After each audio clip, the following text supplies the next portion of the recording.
Yo, bien ou bof? Bon alors aujourd'hui on va pas parler d'un film du cinéma, évidemment les ciné sont fermés. On va pas parler d'une série non plus, mais plutôt d'un film disponible sur Netflix. Ce film s'appelle La Plateforme, il est sorti vendredi. C'est pas une production Netflix, mais Netflix a racheté les droits et ça c'est plutôt cool. Alors ce qu'il faut savoir c'est que c'est un film espagnol. En ce moment les Espagnols ils sont au top, que ce soit en série ou en film. Moi ça fait plusieurs fois qu'ils me surprennent. Par contre ce film est classé horreur, comme vous le savez, je l'ai souvent dit, moi je déteste les films d'horreur, mais en voyant la bande-annonce j'ai tout de suite su que ça allait me plaire. Moi je kiffe ce genre de scénario, ça m'a même fait penser à Cube, un film qui était sorti en 97, tu sais, les genres de prisons un peu bizarres, science-fiction, des trucs un peu glauques. Il y en a même eu plusieurs, des Cubes, mais je les ai pratiquement tous kiffés. Bon, surtout le premier, bien évidemment, après ça s'essouffle un peu. Mais là, pour le coup, ils ont bien rénové le genre. Et j'ai trouvé ce scénario vraiment très original. Donc dans ce film, La Plateforme, on suit un homme qui intègre cette prison volontairement, cette prison qui s'appelle également La Fosse, puisque c'est plusieurs étages souterrains. Et du coup, ce mec se réveille dans sa cellule avec un vieil homme enfermé pour meurtre, et il n'y a qu'une seule loi pour survivre dans cette prison, c'est manger ou être mangé. Et bien évidemment, t'as d'autres prisonniers à chaque étage, et ils sont violents, déviants, pervers et surtout cannibales pour certains, enfin ils sont un peu obligés en même temps. Donc en fait le truc c'est que t'as une dalle qui traverse chaque cellule à chaque étage, et sur cette dalle il y a des plats de ouf cuisinés par des cuistots de ouf, mais c'est un système qui favorise les premiers servis et affame les derniers, parce que t'imagines bien que quand le plateau, enfin la dalle arrive au tout dernier étage, bah il y a longtemps qu'il n'y a plus rien du tout, donc c'est là que ça part en chips. Quand les plats arrivent, ils s'arrêtent à chaque étage, mais il reste que 2 minutes, donc t'as 2 minutes pour manger ce que tu peux manger, mais tu peux rien garder, parce que si tu gardes un truc, il se passe une galère. En gros, bref, je te dis pas, t'as vu, je vais pas te spoiler, mais tu peux rien garder pour manger plus tard. T'as 2 minutes, tu dois manger vite fait et c'est tout. Et en fait,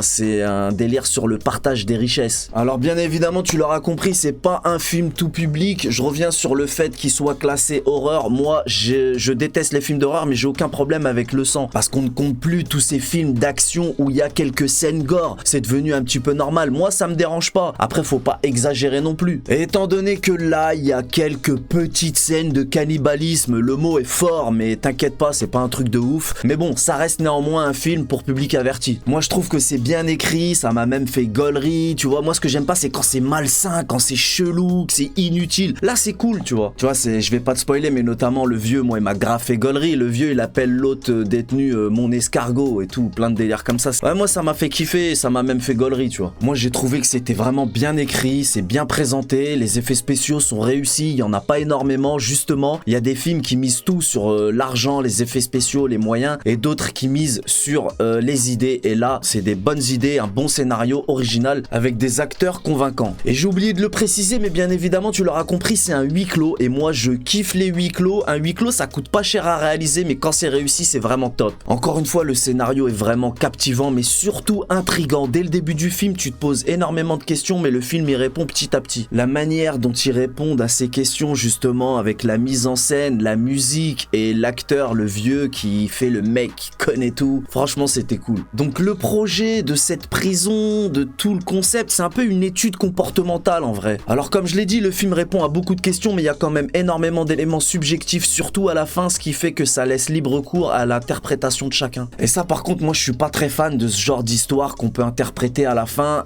Moi j'aime bien quand c'est clair et net, alors que là, chacun va avoir sa propre théorie. Après c'est un parti pris, on voit bien que c'est volontaire. Moi j'aurais préféré que ce soit plus clair, mais ça n'empêche que le film m'a plu. J'étais tellement à fond dedans que je l'ai trouvé légèrement court. Ils auraient pu rajouter un petit quart d'heure, ça aurait pas été de refus. Donc ce film La Plateforme, c'est vraiment une bonne surprise. Moi je l'attendais pas du tout ce film, donc c'est vraiment une surprise pour le coup. Je suis resté à l'affût de l'histoire du début à la fin. Les acteurs, les personnages sont intéressants et apportent tous quelque chose à l'histoire. Comme je l'ai dit, la fin laisse légèrement à désirer, mais comme il y a plusieurs manières de comprendre cette histoire, peut-être qu'un second visionnage m'aidera à mieux comprendre. Donc tu l'auras compris, l'atout majeur de ce film, c'est le concept que moi personnellement j'ai trouvé génial. Avec beaucoup de métaphores, on voit la nature de l'homme avide, égoïste et violent. Ce film ne fait clairement pas dans la demi-mesure. Comme je l'ai dit, c'est un film pour public averti. Les dialogues et le scénario sont bien écrits et ambitieux, et malgré un budget modeste, les décors sont vraiment soignés. Conclusion, si t'as rien contre les films machiavéliques en cette période de confinement, je te conseille ce film vivement, et tu vas passer un agréable moment, poto. Voilà, c'était mon avis de cinéphile raffiné. Je te donne rendez-vous très prochainement pour un nouveau débrief film. On connaît les bails. Salut!